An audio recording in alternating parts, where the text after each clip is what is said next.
Yo, what is going on, people? Welcome to Throwdown, episode 469. I'm your host, Tony Polanco, and tonight I'm joined by Emilio Lopez. Sup, people? How's it going? I'm OBS right now. Yes. Chris Seeley. Hey, what's up, everyone? Carlos Romero. Yo. Brett Murdoch. What up, people? And Brian Manjoma. Palworld does what Nintendo won't. Oh, shit. We will talk about that. But first, we got to publicly wish Mr. Brett Murdoch a happy birthday. Woo! Hey, there we go. We got the real stuff. It took me a while. Welcome to Senility, man. Thanks. I've been feeling it creeping on anyway, so it is what it is. What are these video games? What am I? You don't even know where you are right now. You know who's a Tony? Yeah, I don't even know sometimes. What's going on in the chat? People wish you happy birthday, Brett. It's very cool. So I just gotta apologize at the top of the show. We don't really have much to talk about. Nothing happened this week. It's boring. Like nothing happened at all. Like literally at all. Obviously, gaming. There's right? Nothing. There's nothing. No like games that seem like other games or anything. Yeah, no layoffs, none of that stuff. No, but obviously we're being facetious here. This week was fucking crazy. Now, okay, I came in this morning. Actually, all week I've been like, all right, Palworld, that's going to be the main topic, right? And then the bomb drops. So I'm like, okay, that's Palworld's now the second main topic. Jesus, man. We got to talk about Microsoft, man, has laid off 1,900 Xbox employees.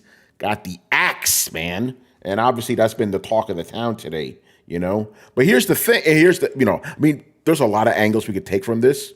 But the interesting thing was Phil Spencer himself, said, when they were going to acquire Activision Blizzard, said no layoffs will happen. We all knew that was bullshit.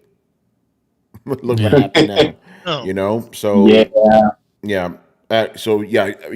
I'll give my thoughts a little bit later, but what do you guys think about this insanity? And by the way, this is just part of a larger thing where, again, January 25th, 25 days in, and there's already been 5,900 layoffs in the gaming industry.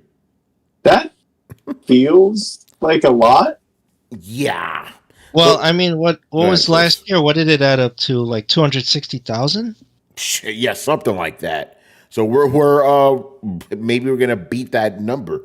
And then earlier, Chris, I'm gonna get your thoughts. Earlier this week, there was a gaming analyst that said 2024 will be a year of pain for game developers. That motherfucker wasn't joking, was he? No. Holy shit. I think he's right. I think he's right. Yeah. So, Chris, what's your take on this, man? I think entertainment in general is having a huge issue. Yeah. And then, is layoffs in animation, there's layoffs happening in live action, television, and video games and tech in general. Tech is having a huge bleed out. The roadmap, Google, forget pour one out for Stadia. You got to pour one out for like a huge portion of Google. They laid out that there would be something like 30,000 job cuts in Google over the course of the year. Yeah. Right? They started 2,000 immediately this month from their search algorithm team alone. Like 2,000 people, right? Just on search, which is right? You would think that's their bread and butter. Yeah. And then with a planned additional 30,000, right? And they've already laid off a whole bunch of people last year, so it's nuts. I really... and like you said, we knew there was going to be overlap in people. There's no way you can acquire such a big company and not have redundancy and not have, just in general, like you cut down your workforce because you just have this overlap where you have jobs are no longer required. So obviously him saying that was bullshit, but it's a lot of people still. And I'm sure there's going to be more restructuring. That's what they always call it. They'll be there's restructuring. So we'll see. And Microsoft in general is having layoffs, so it's just part of it. And what's interesting about Microsoft, just earlier this year, they were valued at $3 trillion. and shit. Like, woo, like for a while they were beating Apple, you know. So it's crazy. Real quick, I want to read what Ace Ali said. No layoffs will occur due to this acquisition. 3 months later, we have identified areas of overlap and have decided to lay off 1,900 employees. By the way, we've reached $3 trillion in market cap. Yeah, but that's what it is. There is a lot of overlap now. You know, so redundancies, if you will. Yeah, Go ahead, there's Carlos. so it's across a lot of Xbox studios, but Yeah. what I've been hearing from all the people reporting on it is that the majority is Activision Blizzard. So there's definitely a lot of redundancy that is being taken off, but there's also some studios that are developing games that are just cut off. I mean, we heard about that one title that was being worked on that just got canceled. I forgot the name, but it was being worked on, and that whole team was wiped out. Blitz says, "Where's Satya cutting his paycheck to key employees?" That motherfucker ain't doing that, man. You know. Yeah, no, it's Odyssey. That's the name of the game, Carlos. Yes. Yeah. No, I mean, it was gonna happen, but imagine if you were like, a Activision employee cheering the acquisition, like, yeah, man, I'm gonna make so much money now, part of Xbox. Then you get the axe, That shit is brutal, man. And then fucking, he didn't get fired, but he stepped down. Mike Ibarra, he left Blizzard, Well, here's the thing. I don't. Okay, Chris. I would just say this: like, there's at the level he's at, there's subtler ways to remove someone from a company. Yeah. And he may have seen that, or they may have told him, yes, hey, we're going to wind down your teams and your position, right? So what we need you to do is that, and they'll give him like kind of a window seat or humiliating work to do. It's probably like, that's what I'm speculating. I don't know this for sure, but I think like he probably had transition teamwork and all this stuff. He's like, nah, fuck this. You know what? I'm just going to get out of here. Yeah. He's not going to get his year-end bonus. He's not going to get whatever he gets at his VP or whatever executive level he's at. That's all done with the acquisition. So he might as well just leave. Yeah, that's true. Kishak is asking, do you guys think these layoffs are part of Bobby Kotick's golden parachute? You got to get that money from somewhere. I don't think so. I think they were just redundancies and, His parachute's tremendous. Yeah. You'd have to lay off the whole everyone to cover part of his parachute. Yeah. So this is a drop in the bucket compared to what he got leaving. Yeah, that's true. And Phil Spencer came. He wrote a whole big memo. I'm not going to read this whole thing, but he says that Microsoft will.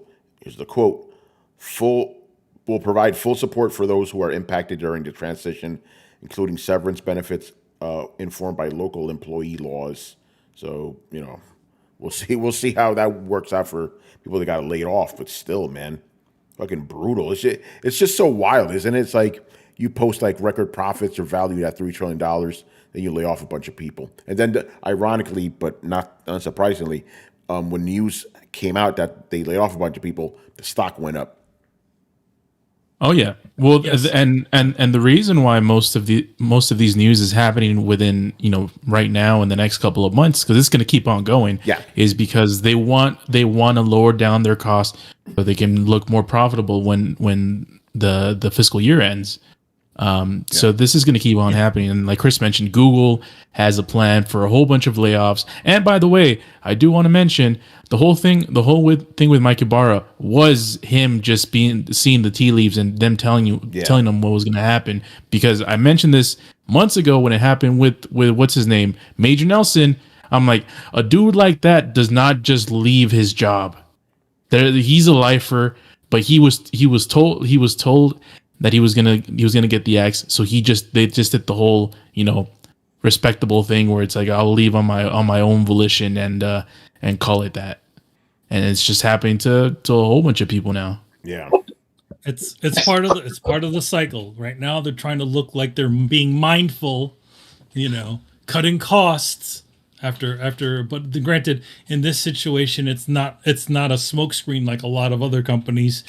It literally is that they literally expanded their company immensely. Now it's like getting rid of all of the things, but like 19,000 people. Yeah. Jeez. Oh, yeah, 1900. 1900, yeah. 1900, excuse me. Yeah. Sorry. I'll read some stuff here. Kishat goes, imagine getting your unemployment notice from Twitter, not management. Yeah, that happens. Well, you learn about it from the media. You don't learn about it from, the actual bosses till after the fact, Yeah. Here's another one Ace Ali brings up. They axed an entire department dedicated to bringing physical games to retail stores, and Blizzard customer support, which was amongst the highest rated in all of gaming, to consolidate to the Microsoft outsourced call center. Fuck. Oh shit. That's part of the redundancies aspect where, they already have all these things in Xbox. It's like, why do we need another one of these? Yeah. Which freaking sucks. Yeah, and apparently a bunch of these employees reach out to Jason Schreier, like if he could do anything, No, Jason Schreier's just going to make some money off of it. He's going to make a story out of it. That's what he's going to do. And that's how it works. Jason Schreier's not going to do anything about it, and no amount of him writing articles is going to change that. Business is business. Yep. Will BlizzCon be axed later this year? Who knows, man? I mean, here's the thing. There's a good chance it could be, or it could be folded into something else. Yeah. Yeah. I mean, why do a BlizzCon when you can just have it be part of, not E3 anymore, obviously, but whatever the Summer Game Fest thing is going to be. Well, Tony, Yeah. why do a BlizzCon when you can do the Xbox and Bethesda and Activision Blizzard showcase? Yep. That's probably going to happen. They already got rid of the Bethesda part, Remember, like the last showcase was just the Xbox showcase. So I think this year they'll just do the Xbox Blizzard showcase. No, but I could see that happening. And people haven't been happy with BlizzCon in general in the last couple of years. So, Don't you all got phones? Yeah, don't you got phones?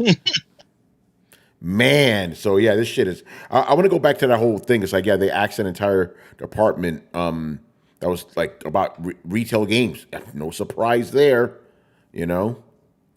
No surprise there at all because it's all about the Xbox Game Pass. Yeah, and to be honest, they already have a division within Microsoft that is devoted to physical games. So why have a redundancy like that? They're literally cutting those positions because they already have something that does it. But the question is, like, now that this internal studio, the internal division inside of Microsoft is going to be responsible for a whole new patch of games. Like, you would think that they would probably need more people in that section of the company in order to be able to handle it. Or are they expecting the same whatever amount of people to be able to handle that stuff? This is going for, setting up localization, all that other sort of stuff, like setting all of that parts of it. So, I mean, granted, Microsoft is a much bigger studio than, Activision Blizzard, a bigger company than Activision Blizzard. But yeah, how is that going to be handled? Yeah, I don't know. But for the retail stuff, I guess they just don't care, No, it's not that you don't care. It's they already have probably have a division at Microsoft that handles physical stuff. It's like there's portions of 20th Century Fox that Disney started to handle. Yeah, but I don't I'm saying they don't see it as a priority. They already have it. It's like, okay, we're good. We don't need more people for that. Exactly. Yeah. That's what it really is. But it's unfortunate that it's happening. But again, like, especially on the opposite side of when Phil says, no, there's nothing going to happen, blah, blah, blah, blah, blah. Like, bullshit. It was going to happen. And I'm sure every single person behind the scenes, they better not have fooled themselves to think that, oh, hey, if Phil says it's going to be fine, then we'll be fine. Like, no, I've been at the cornerstone of being let go, right? Because the company is downsizing, and you can feel it in the air. There's an axe coming. You just don't know when. Yeah. So make sure you pack your boxes and have everything ready so you can just walk out of the door with all your shit. Because, yeah, as soon as that thing happened, probably some of those guys should have just said, started transporting all their stuff home because they know something's coming. Yeah. And then, like I said, overall, again, 25 days into the year, and 5,900 jobs in the game industry have been lost. Lots of layoffs. Doesn't it suck how like the end of the fiscal year is so close to all the holidays? Yeah. You either get it right before you either get it right at Thanksgiving or like Christmas, or you get it after. Yeah. Well, this is interesting. You know. Yeah. We're gonna get to Palworld later on. But apparently, Kishak says there was a deleted tweet from the Palworld creator, basically saying "F you" to Microsoft, but he deleted the tweet. So. And Oh, by the way, there's yeah. Speaking of these news, there what's his name? Matt Booty. Yeah. Did you guys see what he posted? No, what do you say? Or what do you? He said, "This is a quote. This is a difficult process, but it is one. But this is one that will best enable Blizzard and Xbox to deliver ambitious games for our players on more platforms and in more places than ever before." Okay. That's tone deaf as hell. It's like, yo, just acknowledge that you guys dropped thousands of people and just want me like this reads like we had to drop these dudes so we can be better. It's crazy. I want to briefly go over some of the other gaming studios or entities that have had layoffs, because this is interesting. So the first one that happened was Arkiak. I never heard of them, but they're like a VR company. So they laid off a bunch of people. Bosa Studios, they laid off 19. Unity Software laid off almost as many as Microsoft, 1,800. Holy shit! Unity's been on a roll, man. Unity, fuck. They cut that, so that's 25% of its staff. Twitch, 500 people. We talked about that before. Playtika, never heard of them. 300 to 400 people. Discord, we talked about this too. 170 people. Lost Boys Interactive, what the hell do they make? Aftermath, never heard of it. 125 people. Fun Selector, 3 people. PTW, Pull to Win, never heard of them. Thunderful. Let me go to studios I've actually heard of. But there's more. Fuck. NetSpeak Games, Winmo Games. Yeah, it's a lot of these are like smaller studios. Here's notable one, Riot Games, 530 people, man. That's a big one. People Can Fly. Yeah, I remember we talked. No, we didn't talk about that. That happened yesterday. Oh shit! Is it People Can Fly? That dude. What's the name of that brothers game? Is that them? Or am I thinking about somebody else? No, No. Okay, I'm getting Yeah, confused. People Can Fly is Bulletstorm people. Oh, Bulletstorm. Okay. And Outriders, I think. Yeah, Outriders. Yeah. And then obviously Microsoft, Little Red Dog Games. Yeah, so a lot of, and it's gonna keep happening, man. Like when I saw that Microsoft, so I had that scene of Mr. T from Rocky Payne. That's gonna be a year of that. But again, not unexpected. After a merger like that, What's going on, Andre? Anybody have any more thoughts on this? Brian, what's your take on this? There's nothing that can be said. It's just unfortunate. But as you said, we all kind of knew that this is going to happen, because this is usually what does happen. Like there's a merger and then people get laid off. So it's kind of like the other bad side of mergers, where people's jobs are at risk. But yeah, it is going to be awful. I just wonder, again, my main concern is if people at Microsoft are not safe, then how does that hold for all other studios? Yeah. I mean, if you're in Google, you're not safe either, so what does that say? That too. If you're not safe at Microsoft and Google, then what, you're only safe at Apple at that point? Because that's like the other big place really at this point. Yeah, we'll see about Apple. I haven't heard about any mass layoffs yet, but the fiscal year's in here yet. Shit is crazy. All right. Actually, hey Brett, do you have anything you want to add to the Microsoft thing? I don't know if he's around. Right. Anyway. Oh, there it is. Sorry. Yeah. Anything you wanted to add into the Microsoft layoff thing? And it's just because this is what happens with publicly traded companies. And it's kind of one of the reasons I feel like they're inherently evil.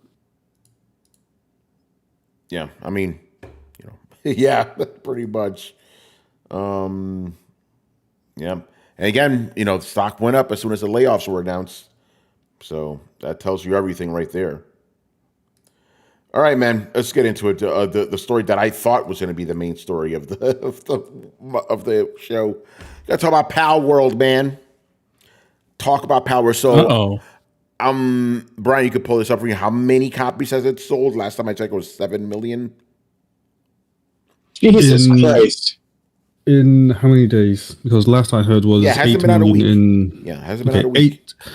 Last I heard was 8 million in 6 days. Yeah.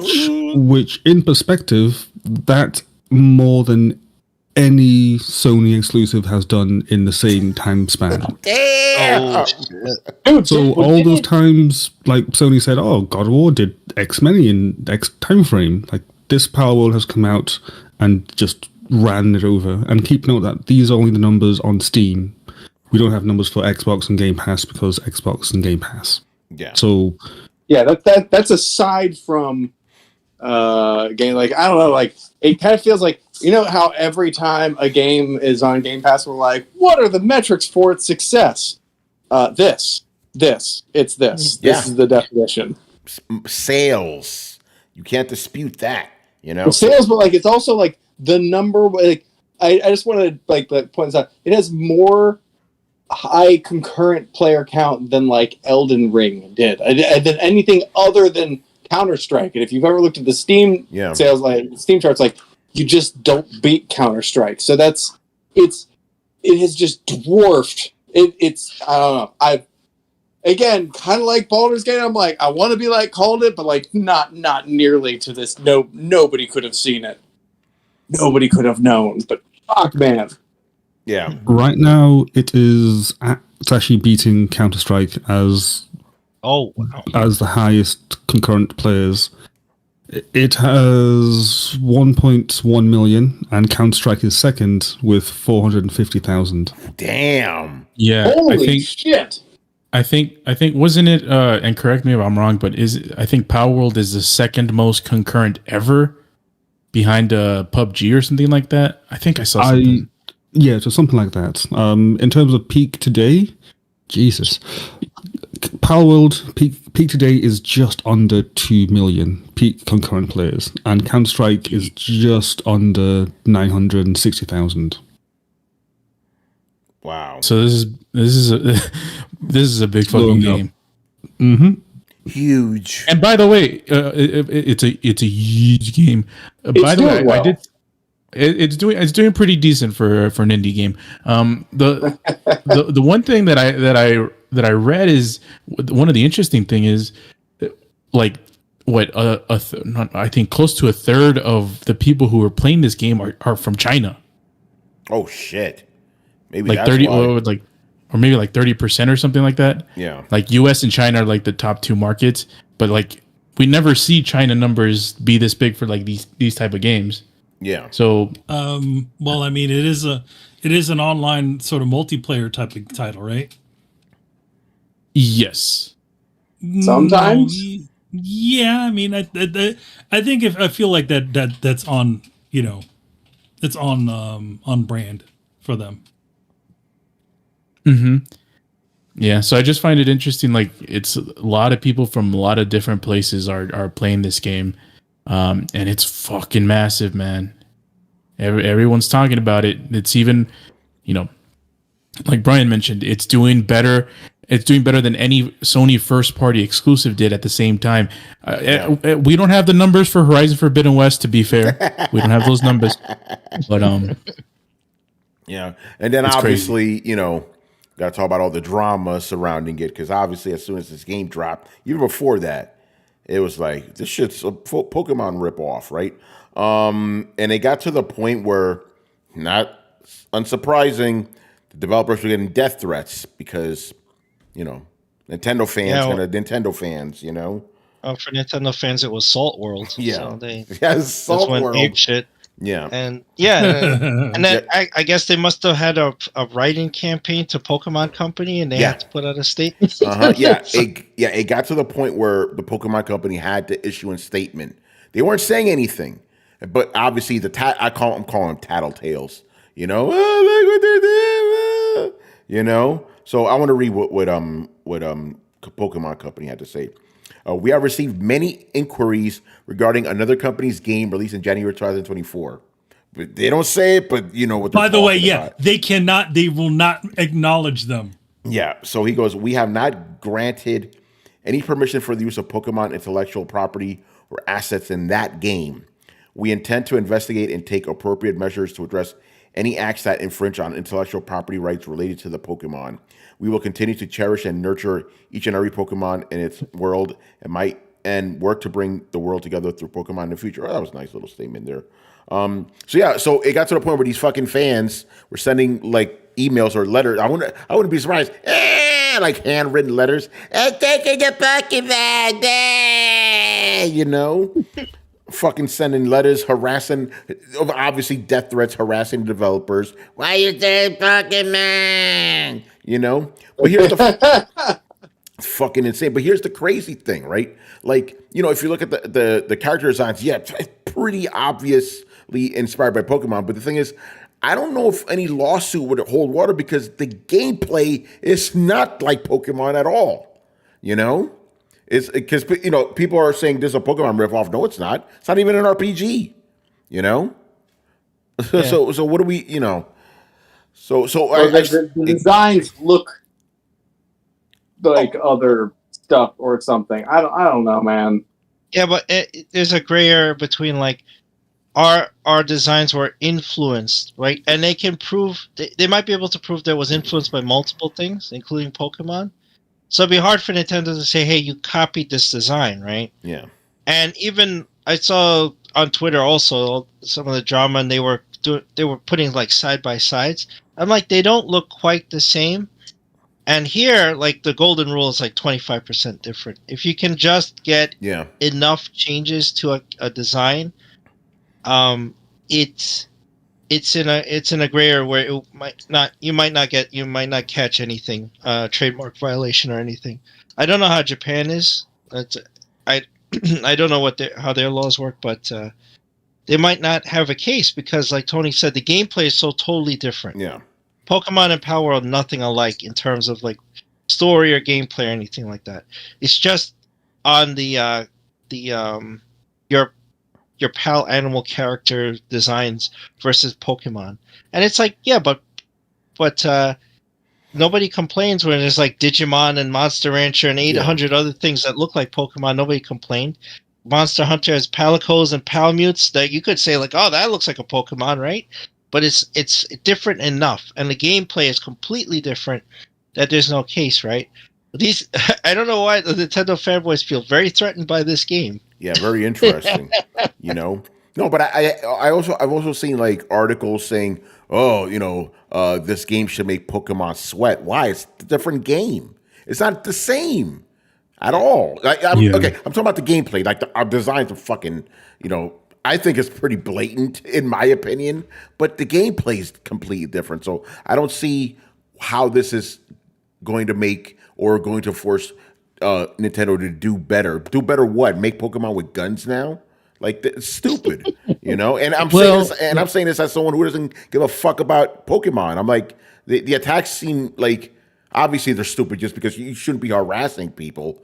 But I don't think a lot of these like Nintendo should be worried. Like this is I'm sorry, Carlos. This is a reason why Nintendo needs to come to PC. Look how much better they would do. Yes, I agree with that, but not because of this game, you know. But go ahead, Carlos. Yeah, it's not gonna change Nintendo's MO because last I checked, Pokemon is still selling crazy numbers. Yeah. But there is a subset of the Nintendo community or the Pokemon fan base, a subset of the Pokemon, to be more specific, the Pokemon fan base community, which I used to be part of, that is clamoring about, you know, hey, you know, don't you think it's time for Pokemon to do something new, like because they've been doing the same thing for decades, and obviously it hasn't changed anything in terms of popularity and sales. It's actually been more popular, but there is, some people. I'm not the only one these days, telling Nintendo, it's like, yo, man, do something, try something new. The Steam formula just gets stale. At least for me, it got stale like a decade ago. Yeah, well, people have been asking for a Pokemon MMO and all this stuff. Like, we have live battles where the guy waiting for you on the path and challenges you to a battle is a real person. People have been asking for that since they got rid of the Global Trading Center and all that shit. But they'll never do it. I don't think they'll ever do it. Palworld is not going to show them. Nintendo's just set in their ways. The only way that they will ever adopt a shift in Pokemon is if the game stops selling well. Right? That's the only way. And they, like you said, they're still selling well. So they're just going to do the same thing. They'll just pick 2 more colors, make a whole new game, make new starters, make 500 new Pokemon that you can't pronounce. It's like, hey, the fingernail Pokemon. What? We're out of ideas. It's a fingernail, right? It's got eyeballs. And you're going to fight with it. Yeah, and they'll just do that until it just doesn't sell. It's like, they'll get new colors. It's Pokemon Magenta. Yeah, here we go. Ace Ali, he brings up a good point. I want to read what he says. He goes, a game that's been in development for 5 years has had public trailers and content for months, if not years, showing multiple character models. If Nintendo was going to take action, they would have done so long before now.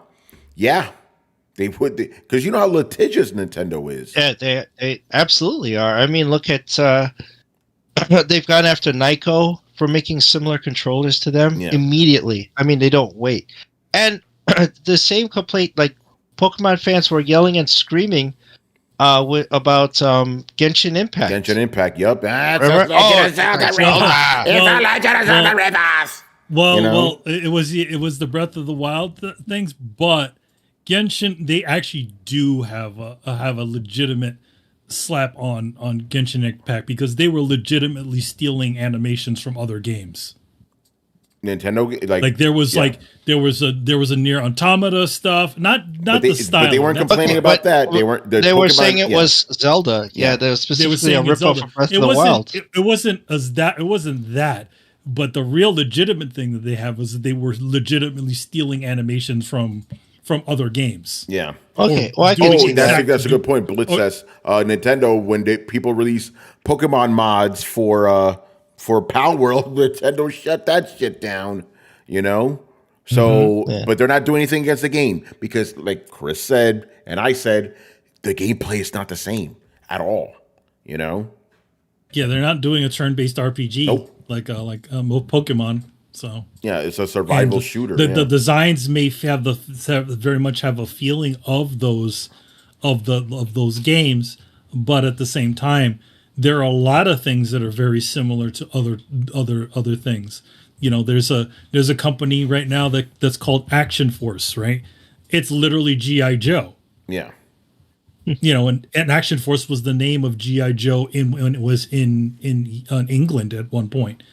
Before they united the franchise. So they're not, G.I. Joe is not coming at them as long as they are not doing things that aren't exactly the same as G.I. Joe. They're not making Snake Eyes or they're not making any of those other characters. It's got to be different enough, and let's be real, like Nintendo fans right now they're not reasonable. It's like, it's not reason. It's like you could ask questions. It's like, this design looks interesting. I'd like to know where you got that. That's fine. Why don't you, try to get an interview or do a Q&A with the lead designer from Pocket Pair, whatever the development company is, instead of being like, motherfucker, I went to Pokemon the movie 3 when I was 12 with my father and you copied the designs, I'll kill you. That's not a reasonable response to a game similar to the game you like.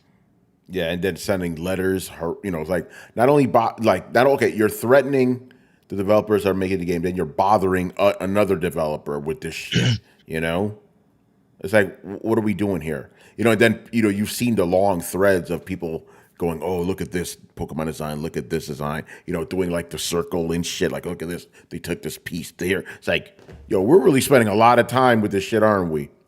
We're spending a lot of time looking for evidence, Oh, Tony, it gets even better. What's So up? that thread that you're talking about was actually really quite funny.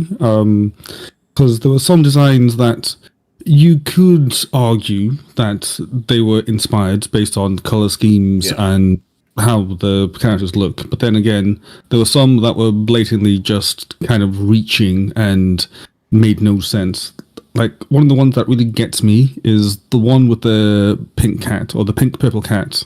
So they compared that to the Galarian Meowth because it had the same yellow eyes and then the same like type smile. And I was like, okay, that's a very far-reaching thing because one's on 4 legs, one's on 2 legs, different colors in the body type and how the body type's shaped.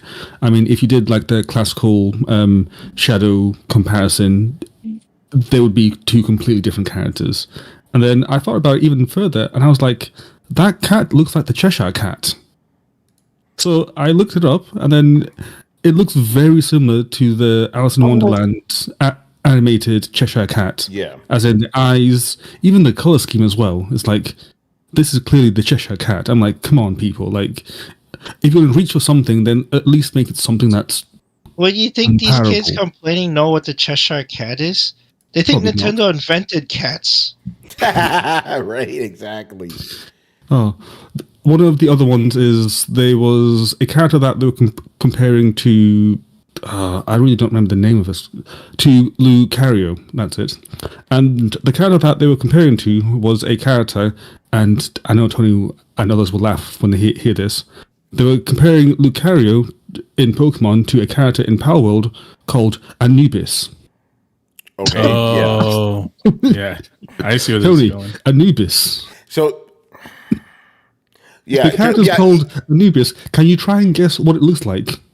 Oh, let me guess. It looks like Anubis. Exactly. I was like, come on, people. Like, the name tells you. Like, it's like saying, oh, yeah, this character is called Imhotep or something, you know? Or this. I don't know. It's just, it was really bad. And then there was another thread, which I don't know if it's the same or whatnot, which was even worse. So some guy went through and said, okay, let's actually compare the 3D models of Palworld with 3D models of Pokemon, and then to prove that they were like stolen assets, you know? And I was like, okay, let's actually have a read through and see. So I was going through, and then again, there were lots of assets and like 3D models that looked like roughly the same size and same make, and I was like, okay, this is interesting, you know? And then a couple of days later, it turns out the guy actually lied about the whole thing, and he had to scale models up and down to make them fit because he wasn't a fan of how he wanted to highlight the like animal rights something of the pals, and I was like, you can't make this up. Like, like when I went into this year, I never thought this would be a thing where people are scaling up models to prove stolen assets because of animal rights. Like, fucking PETA idiots, man. Like, if I had a dartboard and those 3 things popped up, I'd be like, nah, that sounds too stupid as a plot point. Let's try again. So Nobody will believe that. And again, this is where people are at. Again, as Tony said, like, people are spending the time doing this. It's like, don't you have games to play? You know? I don't know. No, apparently they don't have a life to live, you know?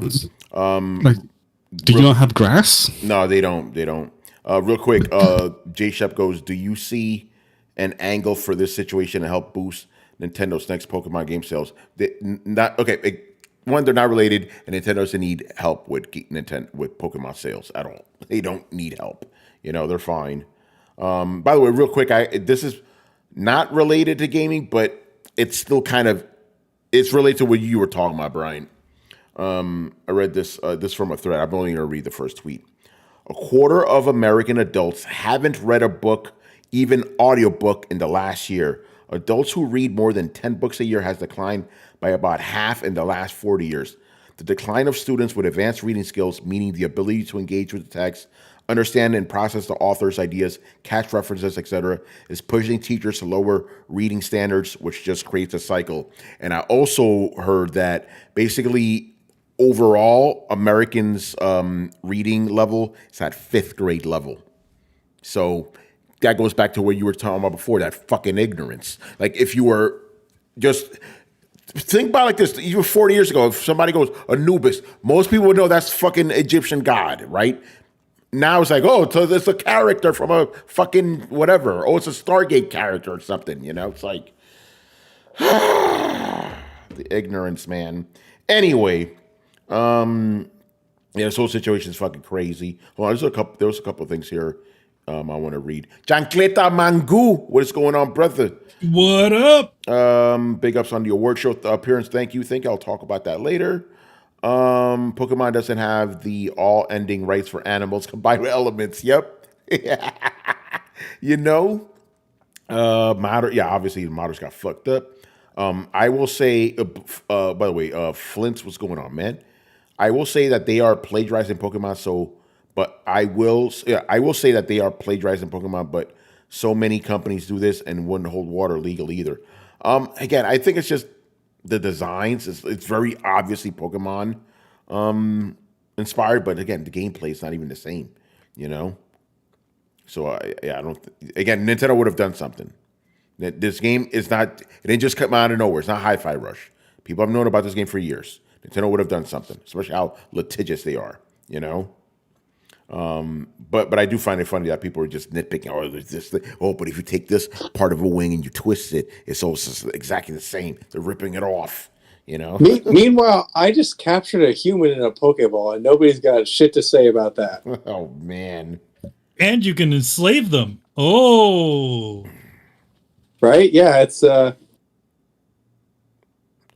But let's talk about that. Let's talk about why the game is popular. Because, you know, me being the eternal cynic that I am, my first instinct is to go, oh, it's popular because of the controversy. But obviously that's bullshit, because if the game sucked, nobody would be playing it. So what is it about this game that's so captivating? Brett, you finally started playing it, so give us your thoughts. I mean, it's the game that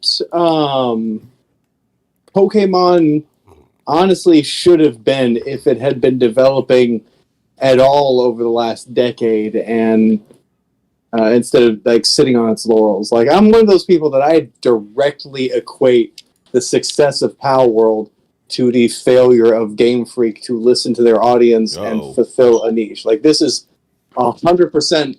They didn't make it, despite how many people yelled. Somebody else made it, and now they're losing out on all this money. And, you know, he's right. Like, Nintendo will probably not care as long as they are making money, but they should be sitting up and noticing how much money they're not making. But didn't the last Pokemon game do very, very well? Yeah, but not this well. Not like immediately trouncing the Steam charts. Well, because Nintendo's not on Steam, so obviously that's not going to happen. I mean, I guess that's wrong. I mean, granted, the last Pokemon game did sell gangbusters, but like, I don't know. Maybe I'm the only one who sees. Well, no, I'm not the only one who sees it this way. But like, yeah, you guys. These are all people who would love to. By the way, Scarlet sold 10 million in 3 days, so a lot faster than this. Okay, well, see. Yeah, I still think that this is the game a lot of the Pokemon game a lot of people have wanted for years. Like, this is the game. Even though the gameplay is way, way different, it's not even an RPG. You know, but here's the thing. Like, what do you mean it's not an RPG? It's like, not an RPG. Pokemon I don't know how to. Yeah, it is. It is an RPG. It's the turn-based RPG. I mean, I see. Like, I don't know if anybody really wants Pokemon to be turned. Like, that's one of those things where I definitely am 10 on million board. People, obviously, in 3 days suggests otherwise, man.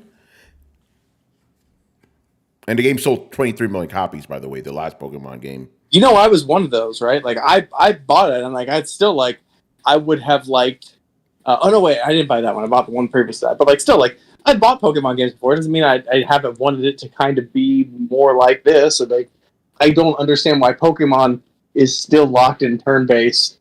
It among all RPGs does not need to be. Of all RPGs, Pokemon like there's like 3 attacks each Pokemon has. So like I don't know.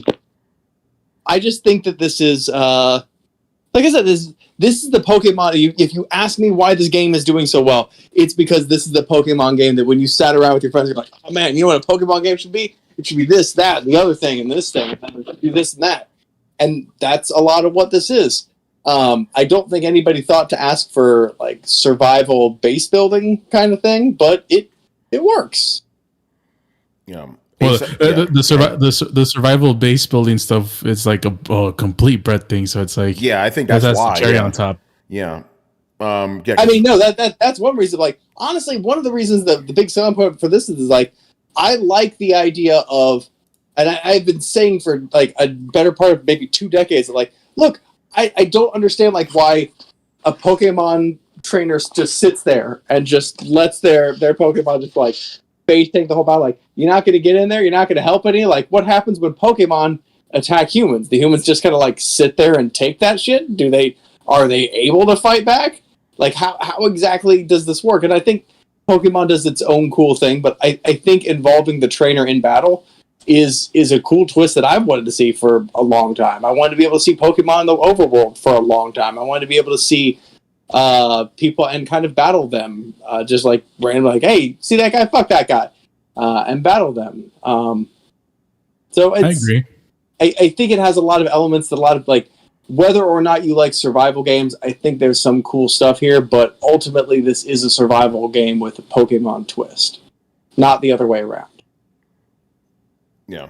And Brian, obviously you've been playing it from the jump. Any new thoughts on it? It's just as Brett says, like, these are things that like the Pokemon guys really wanted, because I've been a Pokemon fan since OG Yellow, so back on the Game Boy Color, which if people even know what that is, I don't know. So I've been like, okay, this idea of Pokemon is a cool idea, you know, it makes sense, you know, but ever since I had Pikachu out and following me, I was like, oh, cool, but it makes more sense if Pokemon were actually out in the overworld. So I started slowly seeing that in the Pokemon games, but they really never got there. And then suddenly Pokemon Legends Arceus came out, and I was like, this actually is what I wanted, you know? Like, you can actually go in the overworld, you can see the Pokemon, you can catch them, you can fight them. You know, it makes sense. And then, as Brett just added now, the idea of what happens if the Pokemon can attack you, but then that brings up the idea, what if you can attack them at the same time, you know? So where's that idea? And Palworld gives you that, and that is what I've wanted. Granted, the survival and base building stuff aside is what other people have wanted, but somehow they made it work. And I've seen people make some really cool designs in Palworld. Like, people have been making castles.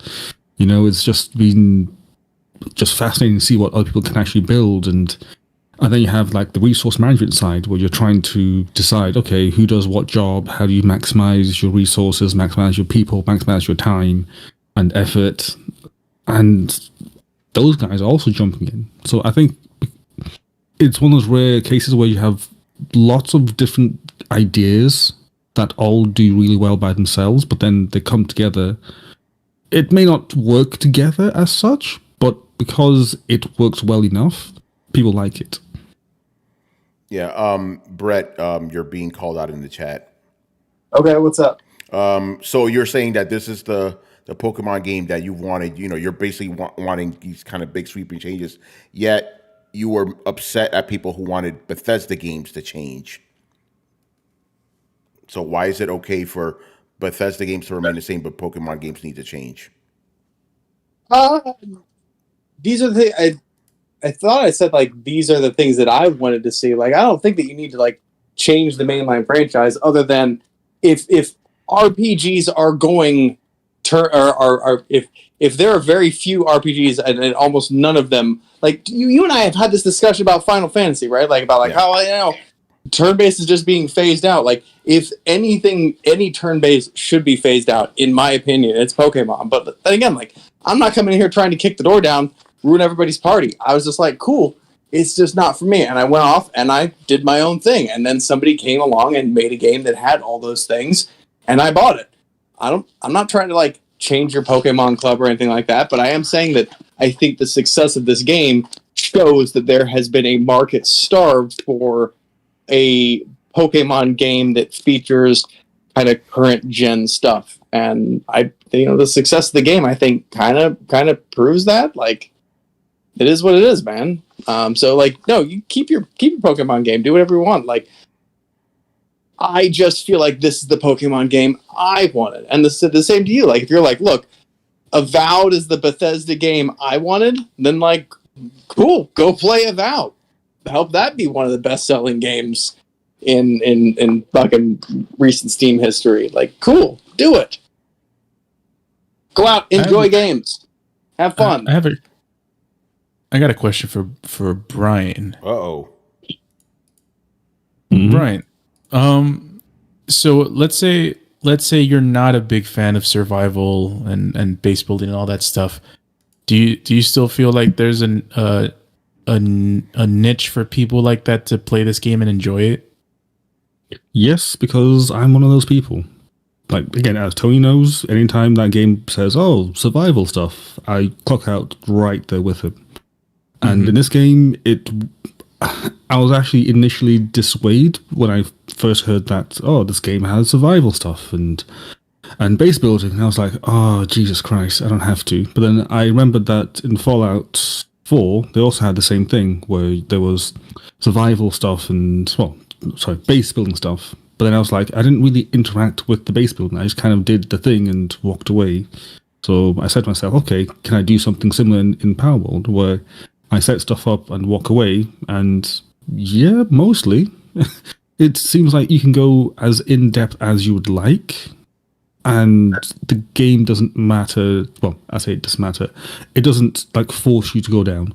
Obviously, if you really go down like to the base building and the resource management side, you get a lot more out of it because you don't have to go through and mine resource nodes and all sorts. But at the same time, if you really want to, just spend your time exploring, catching Pokemon, mining resources. I mean, even the game's dungeons, they have resources in them. So it's not just, oh yeah, you go in the dungeon, defeat the boss. It's like, okay, you go in the dungeon, you find the chests, do some mining, get some resources, and then defeat the boss. So it's kind of like mixes everything at the same time. Interesting. Okay, that's good. That's good to know. Carlos, I've thought about. Is that you thinking about playing this thing? Well, yeah, like it's. I always found it interesting, even when the trailers first showed up for this game, and when I heard survival, when everyone was started talking about it, and they're talking about the survival aspect, that was the main focus on the. Other than the fact that it looks like Pokemon, was the whole survival thing, and I'm like, yeah, that's a turnoff. I'm not a big fan of survival games or base building games. I hated that. Remember, you guys know, freaking Metal Gear Solid 5. I rage quit that game after my base was getting freaking raided every time. I'm like, all right, I'm in freaking Metal Gear 4. So yeah, like that kind of stuff really turns me off. I mean, even in Fallout 4, I played Fallout 4, and that whole stuff with building your bases is kind of, for me, is just not something that I was into. But, if you're able to play this game and, without doing a lot of that stuff, just keep it at a minimal and enjoy the rest of what the game has to offer, then, might give it a shot. If it's on Game Pass, Uh-oh. Gotta get that, gonna get that CD Keys 3-month trial. But yeah, no, Brian, I give you mad props for doing that. But I still won't check that shit out. Like, no, I'm vehemently against survival games. Actually, like, base building is more appealing to me than survival.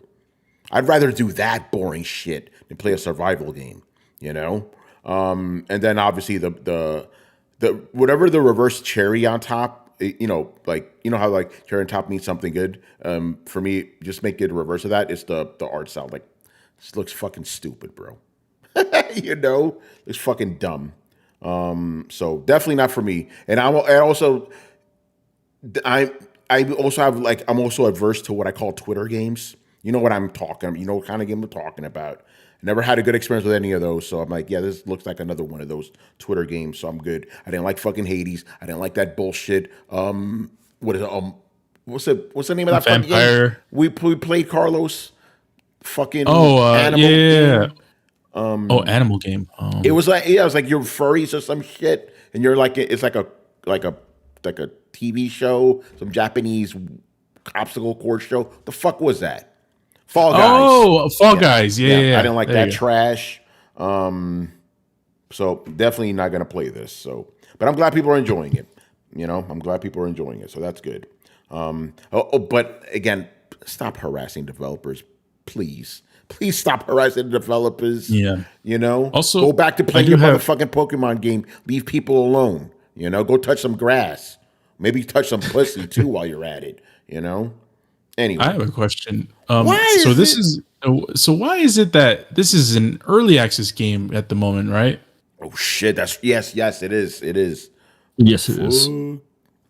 So we still got a ways to go. I wonder how long it's going to stay in this state until it's like the full-fledged release comes out. Hold on, this caught my attention. Jay Shep, he was replying to something Ace Ali said. Survive is a visual novel tactical RPG. I tried and hated it. Yeah, visual novel, that's another one. It's like, you toss that shit. I mean, nope. No thanks. Fuck that shit. Tactical RPG is cool, though. I like tactical RPGs, but visual novels, fuck that shit. Never heard of, what is Survive? That vaguely sounds familiar. Kishak goes, Tony, those guys can't read. Expecting them to stop harassing people is too much. Yeah, you're right. You're right, bro. You're right. You're right. Those guys, they can't rub two brain cells together. They don't even have one. But still try it. You might like it. I guess you're talking about somebody else. No, I know for a fact I won't like a fucking survival game. I tried plenty, don't like them. It's fucking stupid. I even tried that fucking Conan game. It's survival. I'm like, no, I like the graphics, I like the Conan, but the survival shit's, no, I can't do it, All right. Anything else you guys want to say about the Palworld? Actually, Manny, what are your thoughts on Palworld? What do you think about this whole situation? With the plagiarism and all the design. Well, I want to get your thoughts as an artist. Like, what do you think about all this? Well, I mean, the thing about it, there are plenty of things inside of this world that sort of, jump on the same sort of feel. Whether that be obvious or not so obvious. And I definitely think that this game is trying to catch with giant quotes with that same very sort of feel from that world, but sort of taking it into a different level, because that game not only like sort of feels like multiple Nintendo titles. It's not only just the design of Pokemon. The world is somewhat like Breath of the Wild world, except like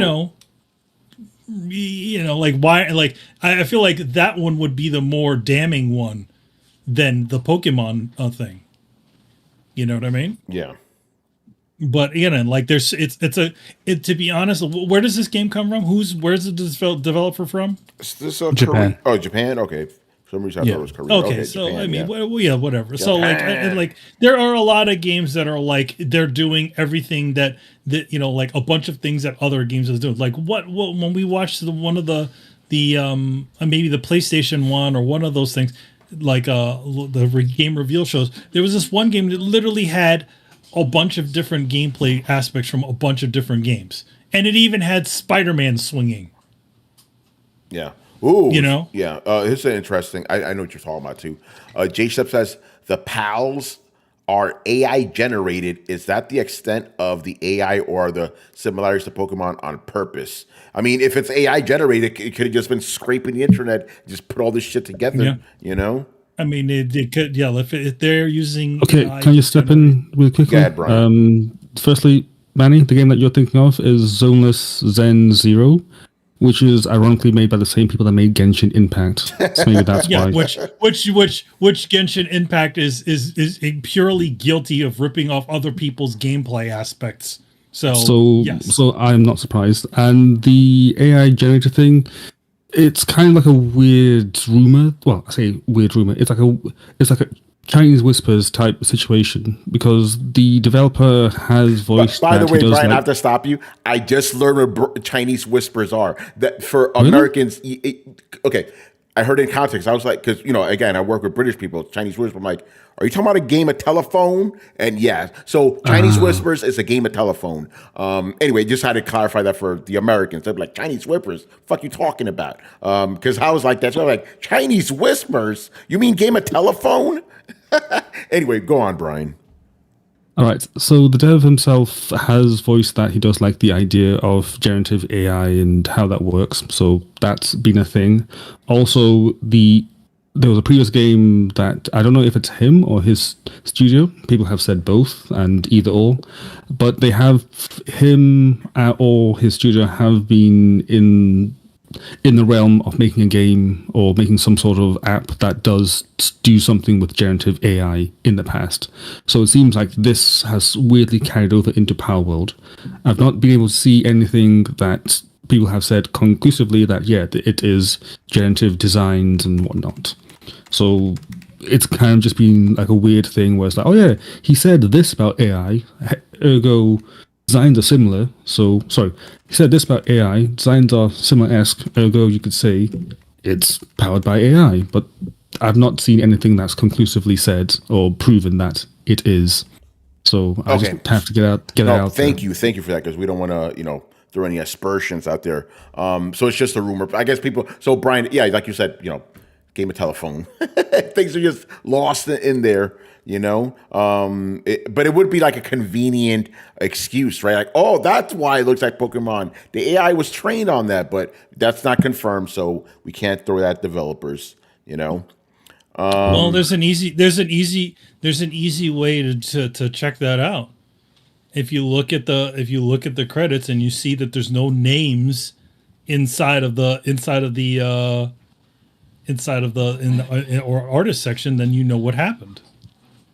I believe it was in a Discord post where the director mentioned that he was actually trying to find someone that has experience doing art, and he found them in a convenience store just working there, which, again, I have no idea how true that could be, if that's a thing, but then again, it's the world we live in. May just be that someone that is good at art is in those types of places. So I would also say that the Japanese are very much like, there's obviously Japanese people that are very much against it, but I think a lot of Japanese people are very into the idea of it, but they don't seem to be seeing the negative sides of it. There's quite a bit of Japanese artists that have been messing with AI as of late, posting stuff, but it's a little bit different. There was a comment in here that I wanted to comment on, but I think I lost it. I got into a conversation with Blitz about Chinese burn. I was like, we call that Indian burn here. When you go like that to somebody's hand, and you create like a burn. Why, it's literally called Chinese burn somewhere else. That's interesting. He was surprised that we don't use Chinese whisper. It's like, nope. Well, All right, let's do another one. So Blitz, what do you call Indian style? Setting Indian style. Ooh. All right, we'll leave that in the comments. Damn it, there was a comment here I wanted to. Was about the Naughty Dog dev that decided to open his big mouth. No, it's still about Palworld, Oh no, the guy was commenting about Palworld. Oh, this is what it was. Blitz said this. He says, if it wasn't for the Pokemon drama, the game might have come and gone like a fart in the wind. I think I kind of agree with that. Yeah, I definitely agree. I agree. I think if this game had a completely different art style, nobody would care about it. It would just come and go. No, I think that's the point. That's the point there. It's definitely going into. picking up that air of thing. So again, it's like to be honest, it's like what is it? There being two movies about meteors, Armageddon or Deep Impact, Yeah. Still or the volcano somewhat movies, the same thing. remember that? Yeah, or the two volcano movies, Dante's Inferno, Dante's Peak, or Volcano. I feel like this is like, or if it's something like where you have certain elements that sort of feel like other things to sort of catch that little bit of air. Yeah. I definitely think that if they look like actual like they look like maybe a little more generic, the monsters, it would probably be a different. It definitely wouldn't catch the people that they're trying to catch. Yeah, I agree with that. J-Shep, we talked about how like Americans and Chinese are the biggest, they make up the majority of the people playing this game. We talked about that earlier. If it was called Small World with Disney suits and Harry Bird Band. Nah, you can't call it Small World. You could possibly call it Little Universe, right? And then then you could possibly get away with it. Yeah, you missed it. It's all good, bro. It's funny. Yeah, but I agree with if this game just looked like a generic game, or even looked like Fortnite, nobody would care. It'd just be and yes, fart in the wind. That is an expression we have here in the States. All right. Anything else you guys want to say about the Palworlds? Did you hear about the Naughty Dog dev that opened his big mouth? Oh God, what happened now? So he decides to state that he believes that there's something fishy about how the game was made. Uh-oh. He has no evidence to back it up. He just says that it's his dev intuition. I didn't know this was a thing. Okay, learn something new. Yeah. Developer intuition. Okay. And then some other dev from I don't know where else commented saying, yeah, there's something definitely fishy going on. And then they went on this big tirade together, and then suddenly they all just blocked and muted their accounts, which is kind of weird. Sorry, they protected their accounts all of a sudden, which is kind of weird. So I'm just like, why are you saying stuff like this when you have no proof? You're saying that it just seems that they did it, and it's, I don't know if it was too good for them or they were surprised at how well things worked or something, but they seem to be taken back by either the success or how it's made, stuff like that. And it seemed like they were attributing that to some sort of malice behind the scenes, which they don't know, but they feel is happening. Yeah, that was what was weird, J-Shep. He said he felt that something weird was going on, that he had his developer intuition. That's pretty fucking weird. weird. I mean, if there was something weird going on, my developer senses tell me. If there's something weird going on, you'd probably be able to look at if you could, anybody can look at the code and see what's going on in there. So if they want to look at it, then look at it. But yeah, don't just put out nebulous terms like that and start saying, oh, hey, yeah, this is weird. This is not like the abandoned situation where literally that whole situation was utterly sus from the beginning. Yeah. Sounds like developers getting upset at BG3. Oh, shit. Yeah, right? Remember that? I mean, they got salty at Baldur's Gate 3. They got salty at Elden Ring. Like, is this a thing now?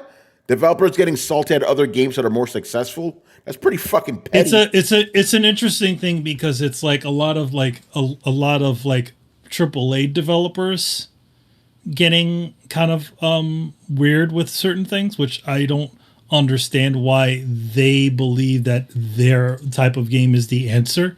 Everything has its time. Everything has its audience.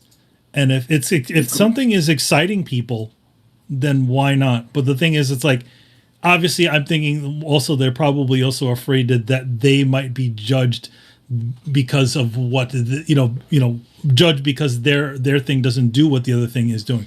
But the problem is their thing doesn't need to do what the other thing is doing.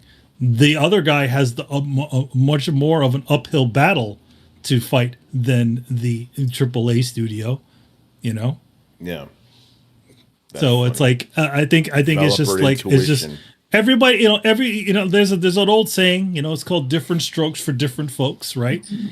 People may not like the world of Baldur's Gate. Baldur's Gate does not interest me at all as a player, but people are genuinely having fun with this game. So what's the problem? Is it because they're not buying your Horizon Zero Dawn?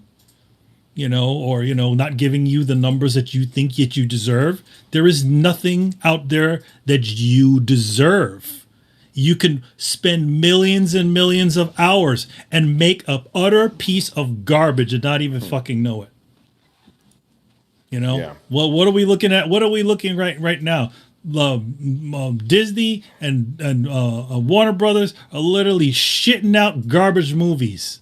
Things that they thought that you would see because of their reputation, and not genuinely trying to put out something that works and is good.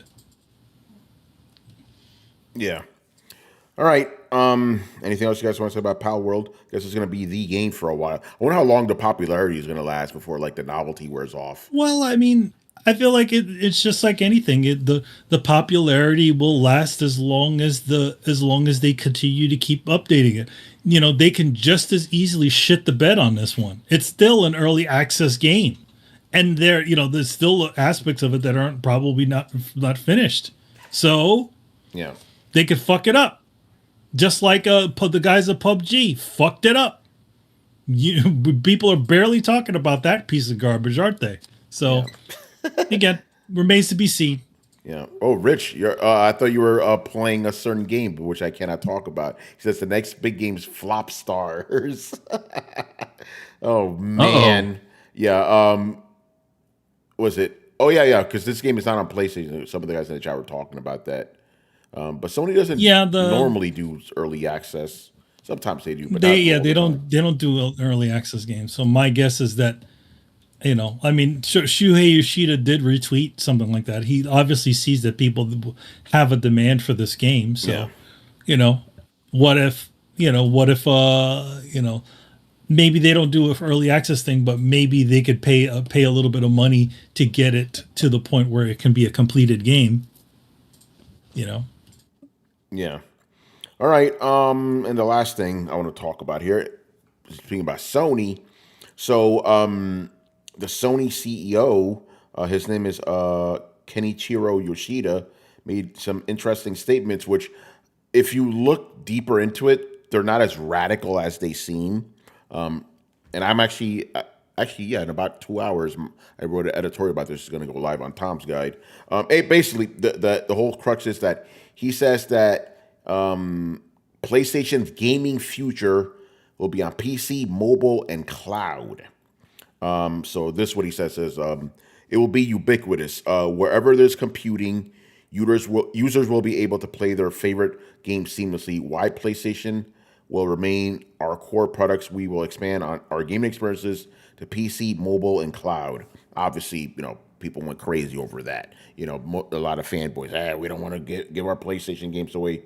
But the thing is, with the exception of mobile, we're already seeing these steps. There's already a bunch of PlayStation games on PC, and with PS Plus Premium, you could, stream games onto your PC. Stream, it's not locally. PS3 games or whatever is on that tier. So the steps are already there, but Sony just needs to kind of combine it all better. You know what I mean? It's not like Xbox. Xbox, if you buy a game on one platform, you have it across everything. You know? It's like utterly automatic. As soon as you playing let's say you're playing a game on one PC and then it automatically downloads all of your saves. Yeah. And that save is automatically available on your thing. You don't need to go through the stupid cloud save bullshit like you do at Sony. Yeah. So it's already there. And the thing is, we've been talking about this for many years now. We're saying Sony have already had these pieces in place. They've had the cloud. They've been doing some PC stuff, mobile. Even though Sony did say they're going to have some mobile titles, but it's like, whatever. But none of this is surprising. None of that's surprising. It's just, Sony already has mobile titles too. They've been putting out mobile titles for years. People don't like to think about those dumb endless runner games, but those exist. Yeah, or so PlayStation. They have that idea. Talking about. But you're right. They've done all of this stuff. They've done all of these things. It's just not cohesive. No, it doesn't feel it because they're separated into different divisions, right? So it's not part of the PlayStation branding. It's part of the, all these splintered splintered cells. Sony Online, I think it was called. Remember they had nice. Yeah. Good stuff there. Blitz, that sounds like they'll just improve their implementation with improvements to make it all more streamlined. Yeah, that's what it sounds like to me, and I think that's a good thing. Because for example, again, if I buy a game on Xbox, I could play it on PC. I'm good, right? PlayStation. If I bought Spider-Man 2. When that shit comes to PC, I'll have to buy the game again. So it's you know what I mean. But they do cross saves though, which is good. They now do cross saves on some of their games, which is good. But it's you got to buy the game again. Yeah, it's a little. But then again, their situation is not the same situation as Microsoft. No, it's a different situation. Yeah. It's a different situation. When you get a copy of Hi-Fi Rush, it's not really the Steam version. It's whatever, Xbox on PC version that you're getting. Yeah. So Sony, PlayStation does not have an online store that sells you PC games. No. Microsoft actually does. Yes, they do. Xbox Game Pass for PC is called for PC for a reason. And you're right. The Windows Store, they have games you could specifically buy for PC. They have up or it's like a store. Jay Shep shows. I don't think single player games will be day and date. No, I remember Sony's own statements have said they don't want to do that because they feel it'll devalue the games on the console because that's still their primary thing. Which I do believe. Yeah, I do think that because they are making specific sales off of those games. Their games are still making way more money per capita than Microsoft's games. This is even proven in general. This is part of the reason why the movie industry has been sort of essentially licensing out all of their movies again and pulling it off their services because they realize they're actually making more money with their licensing fee, charging Netflix a licensing fee than actually just having it on their actual service. So just keep it there for a limited time and then license it out later. For Sony, it's they are still making gangbusters. Despite everything going toward digital, people are still paying that $60, $70 to get those first party titles on the PlayStation. If they were to offer that on their free service day and date, obviously, yes, a lot of people would probably go toward one of those tiers, but we would not be making nearly as much money off of those games if they were just on their streaming service day and date. Yeah, I agree with that. And that's what Sony's been saying. Blitz says, it would be nice if at the very least, if you own Spider-Man on PlayStation 5, you get the PC version at a heavily discounted price. Yeah, I think that'd be a good middle ground. At least give us that. Yeah, that's the thing. There's so many different things that they can make a lot of this stuff attractive. Okay, let's say for the sake of conversation, Sony has records of what games that you've bought and what games that you've played on your console. You keep a record of it. They know what it. Yeah, they know. Why can't they get if they had the PlayStation PC store or whatever the hell you want to call it, right? That as soon as they see that you have you have PlayStation, you have Spider-Man on PlayStation 5 or PlayStation 6, let's just say for conversation. We'll just give you a pretty good discount on that, and all your saves will go right over, so you can play it on the PC version.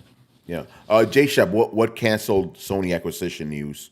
I looked through the Discord, I didn't see it in there, so I must have skipped it. So let me know what it is. I'll talk about it, even though I have no idea what you're talking about. Kishak goes, as of right now, Sony is one of the few movie companies that doesn't have their own streaming service. Yeah, because unless you're Netflix, those things don't make money. Look at fucking Disney Plus. That thing's hemorrhaging money. So Sony Pictures makes way more money licensing their content to Amazon, Netflix, and all the other streaming and Disney Plus They make way more money licensing it out to them than they would actually doing a specific streaming service. Yeah, they'd lose money. They'd lose money with a streaming That's what service. the guys. That's what Warner Brothers is doing right now. Even though it seems to people like they're cutting Swiss cheese holes into HBO Max or whatever how they want to call it right now. It's going to probably make them more money by licensing it all to the other services rather than locking it fully down on their service. But what they could do is, again, like a lot of different services, they'll do like have a exclusive, like, okay, you get, let's say this is, I'll say for the kind of conversation, Tenet just came out, right? Tenet will be an exclusive for X amount of months, and then eventually they'll move it all over to thing. Like Aquaman right now. Aquaman 2 is not on Netflix. Aquaman 1 is. Yeah. Sony stopped a merger with an Indian media company. Okay, is that related to PlayStation? Because remember, this is still a gaming podcast. We're not talking about like for example, if something big happens to Microsoft, we're not going to talk about it if it's not related to the Xbox. We're not going to talk about Sony stuff if it's not related to gaming. So if it is related to PlayStation, obviously we'll talk about it. But if it's just Sony, like stopping a merger with India, if it's just a Sony company doing something that's not really related to gaming, that's like us talking about the Sony movies or something. You know what I mean? Okay, it's not related. Okay, thank you. Yeah, that's what it felt like. That was my journalist intuition telling me that it wasn't related to gaming. I can't believe this journalist intuition. Yeah, the sense it wasn't that. It was just like, hold on, guys. Like, remember, we're not just covering anything that Sony does. That's crazy, But if it is gaming let's talk about them cameras. Yeah, exactly. Yeah, let's talk about the Bravias. On my TV, good gaming TVs though too. All right, man. I think we're pretty much done here. But again, those two stories pretty much took everything. Hold on. GZR says, Tony, the Sony thing is related because the Indian merger was $10 billion. They stopped it to pivot toward a gaming company acquisition. Okay, cool. Hey, look, that's me. That's what I want to talk about. So I want to give a shout out to the New York Game Awards that I was on. Yay! That's my second time being a presenter. I presented Best Remake of the Year. It was good stuff. It was a good turnout last year. It was only like half the theaters, SVA theater in New York. And people are still like kind of weary about COVID. We still had to wear the fucking mask and shit. This year, like, because when I got there early because I'm a presenter, right? But somebody took a picture of the crowd. The crowd went around the fucking block, which is crazy. It was packed, man. So it was good, Yeah, I'm really happy. It was good. Being at that type of show, it just reminds me that yes, Twitter is not a representation of gamers and gaming. Good vibes. Got to meet a bunch of people that I kind of see half of them normally because I live in New York, but some of them I don't see. Reggie Fujimi said your name. Yeah, he did. Yeah, I mean, me and Red, you were cool, believe it or not. No hat. I had to be a little bit more formal, So I went, caco pelao, But yeah, had to. But I did dress a little less formal than I did last year. Last year, I had the fucking tie, slacks, fancy shoes. But this year it said business casual. I'm like, okay, I'm just gonna dress like I normally do at work, So that's exactly what I did.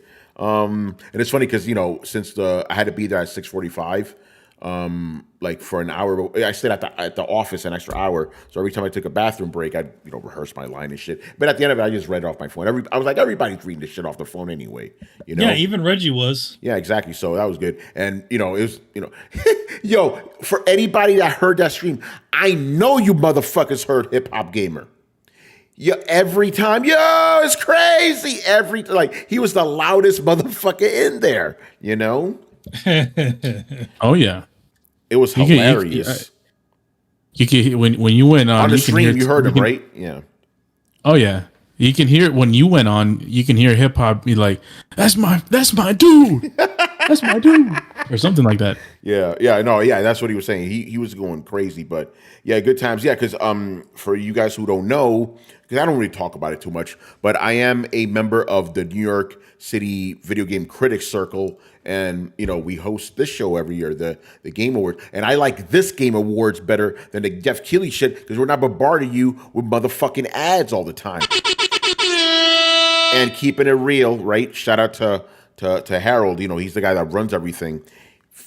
Right off the top, he mentioned all the gaming layoffs that happened last year. Unlike Jeff Keighley, who wasn't in attendance this year. He wasn't in attendance. He was in attendance. No, because he was busy with some Apple shit. Because Apple had the Vision Pro, they flew a bunch of people places and stuff. Oh yeah, but he was there last story. year.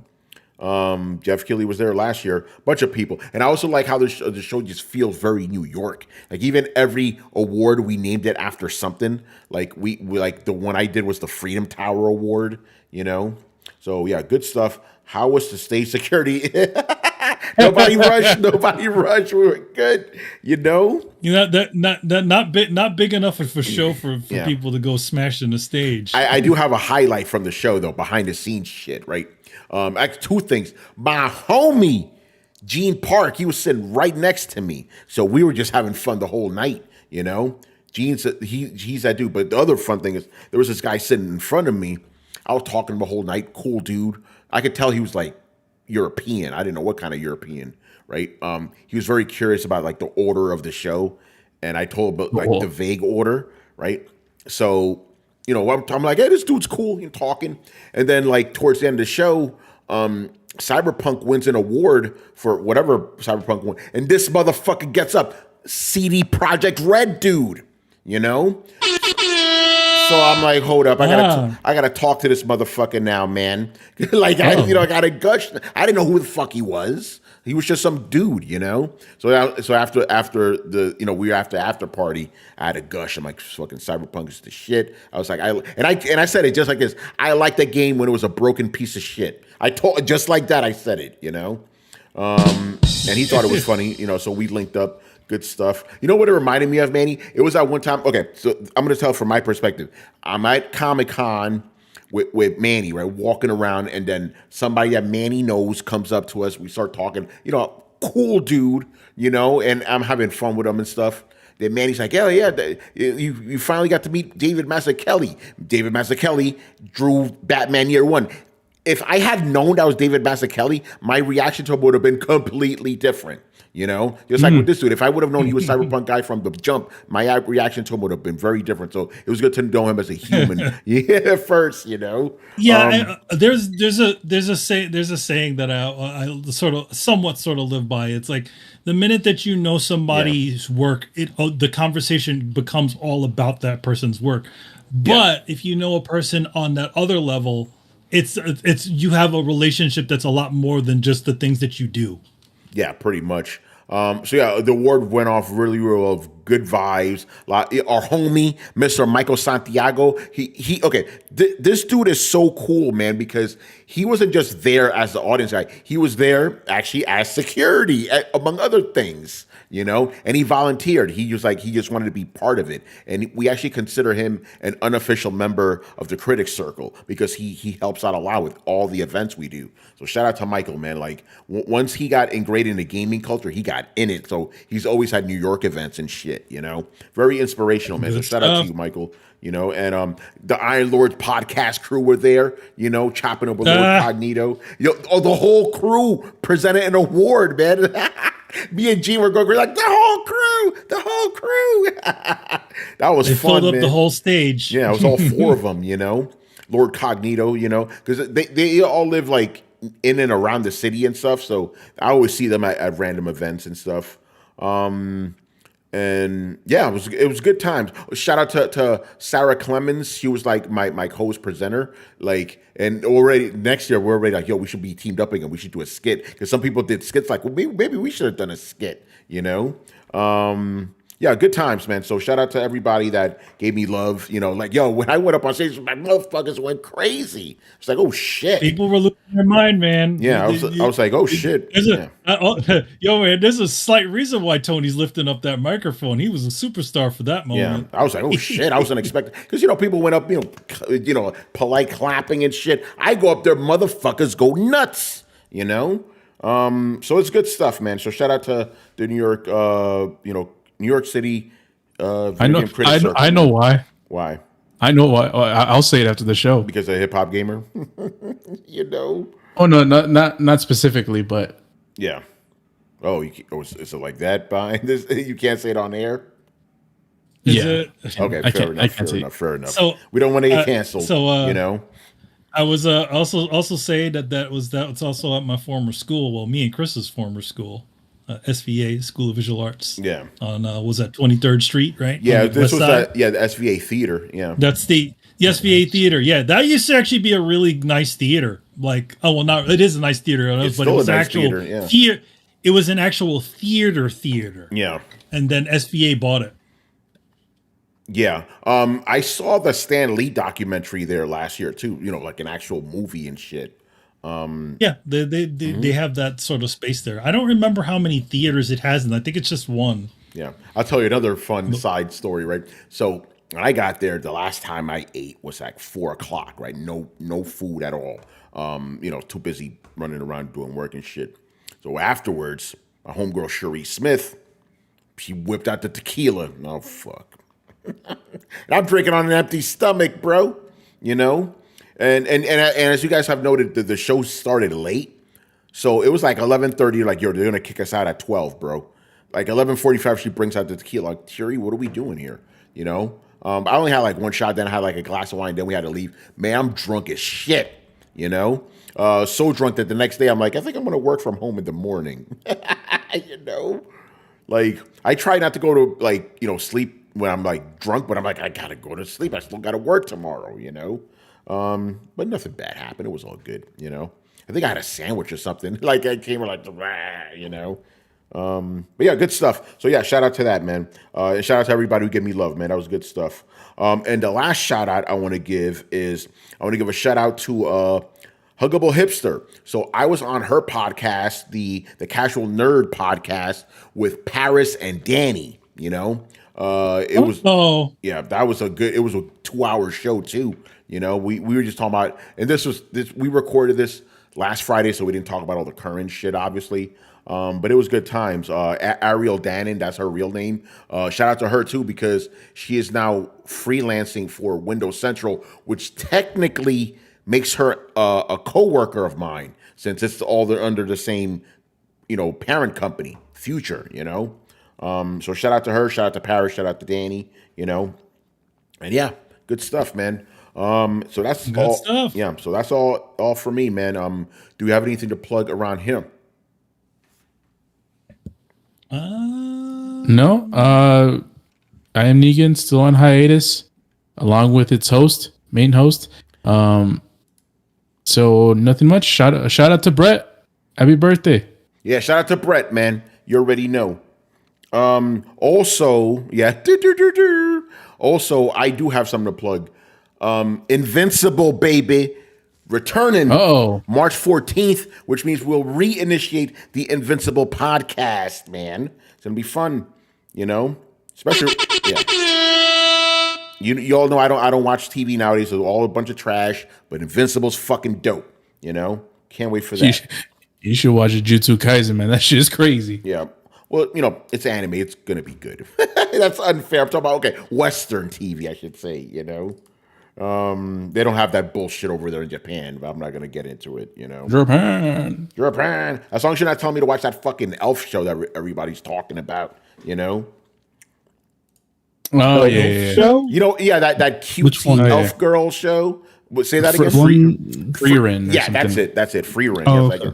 As long as you don't ask me to watch that, we're okay, I thought you were talking about the, what was it, the dungeon, was it the Delicious Dungeon show? Yeah, Delicious Dungeon. No, not that.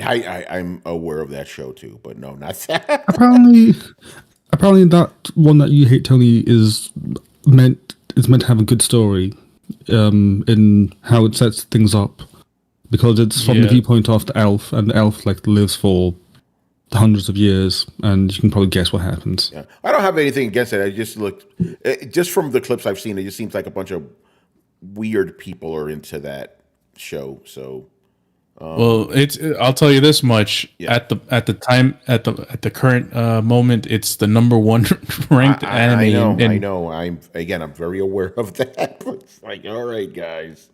Hey, listen, if you're enjoying it, good for you. You know. I hope they are taking advantage of the fact that this woman is very, very old, just because that could be good potential for stories, you know.